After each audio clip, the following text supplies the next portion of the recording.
We've had 5 years of the ANZ Championship and crowned 5 different champions. This weekend we enter the 6th instalment of the Trans-Tasman competition as it promises to be one of the best years in the history of the ANZ Championship. As I say hello and welcome to Centre Pass, the official video podcast of the ANZ Championship. Dan Ryan here, your host again for another season, and joining me this time as co-host is none other than Kathryn Harby-Williams, former Australian captain. Kath, welcome along. We can't wait for the season to get underway. It's going to be a beauty. Yeah, it seems like every season's exciting, Dan, but this more so than any other year, so it's a pretty exciting time. It's very hard to tip a winner. We've had 5 different winners. Will we get our 6th different winner?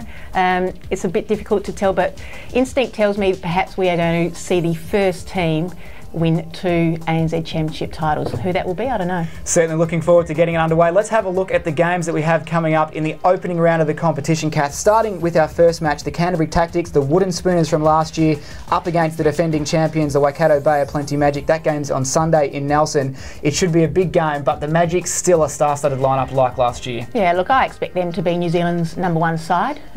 They've still got a lot of talent. They've got the key players in Van Dijk, Harby-Williams, who is now married, and Laura Langman, and the Tactics unfortunately are going to struggle, so I think it's going to be a tough year for them. It's interesting though to see Naupu. She's swapped from a premiership winning side and gone to what I think will be one of the bottom sides of the competition, so why that's happened I don't know, and I think as a result of that the Magic are really going to struggle without her assistance with Van Dijk, so I'm not sure it's a premiership winning year for the Magic. So Alan Halpenny is the replacement player there at goal attack for the Magic. We know the defending champion team has only finished as high as 6th on the ladder. Do you expect the Magic to break into finals again this year and get rid of that premiership curse, or will it strike again? I don't think it'll strike again because I think they'll make the top 4, but as I said, they're really going to miss Naupu. They're a solid lineup. Harby-Williams barely plays a bad game. Van Dijk, we know what she's capable of, but I think Halpenny coming in doesn't create that mobility that they really need there, and Naupu really made space for Van Dijk to come into the game to create options for the Magic, and that's the reason that they won. So I think without Naupu and with Halpenny coming in, they'll struggle a bit. So that is the Tactics against the Magic. Time now to have a look at the Queensland Firebirds, the champions from 2011, up against the Southern Steel from New Zealand. Kath, a lot of interest around this one. This is the 2 Jamaican spearheads, Romelda Aiken and the new import for the Steel, Janelle Feeler, going head to head. Yeah, look, it's going to be brilliant netball. It's going to bring a different style. We are going to see a lot of aerial ball. I know that the Steel, they played a star-studded lineup in New Zealand. It was a lot of former Silver Ferns, and they absolutely thrashed them. And their MO was just to go long to foul, and particularly with Jodie Brown at goal attack, she reads the game really well. She has a beautiful feed, and there's going to be a lot of that 1-2 going on. So the teams that don't have some height in that circle against Fowler will really struggle against the Steel. As far as the Firebirds are concerned, Romelda Aiken, we know what she's capable of. I expect more from her and Medhurst this year because they struggled a little bit last year.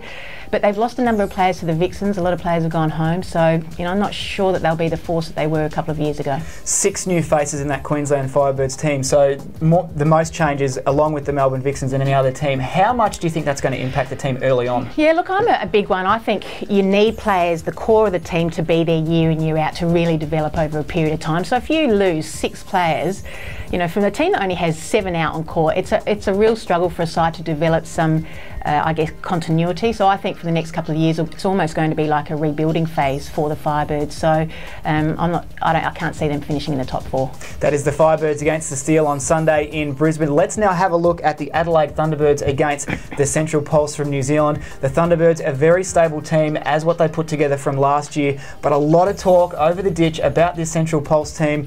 They've probably recruited better than the other team with Liana Leota and Donna Wilkins. Yep. They're very handy pickups. Oh, look, 2 years ago, if I said to you the Pulse are going to finish in the top 4, you would have laughed in my face. But they got Robin Broughton at the helm last year. She is very well regarded in New Zealand. She brought in Jolene Henry, who's since had a baby, but she's back.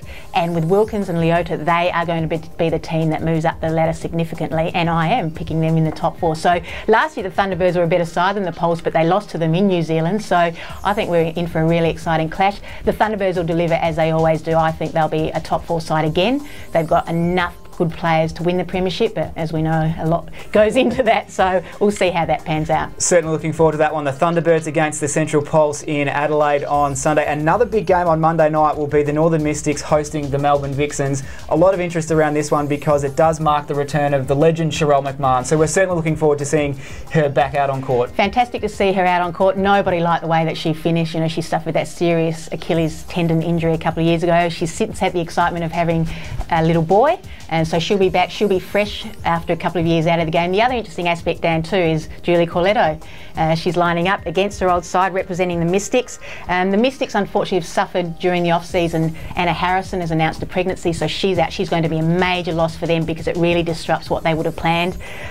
So I think they'll certainly miss her. Charlotte Kite, who was brought in to bolster the defence, she's suffered a season-ending injury, so the Mystics won't be the team they were last year. New coach too at the helm in Ruth Aiken, the former mentor of the Silver Fern, so it may potentially be a tough year for the Mystics, of course, third placed last year. The final game, Kath, we want to have a look at is the New South Wales Swifts hosting the West Coast Fever. The Swifts, again, a very familiar lineup. They had the same lineup last year, just missed the finals by one game. The Fever, though, we may start to see the influence of Norma Plummer come into play in her second year at the helm there. Yeah, I think that's what she'd expect from her team and from herself. You need 2 to 3 years to really build a side.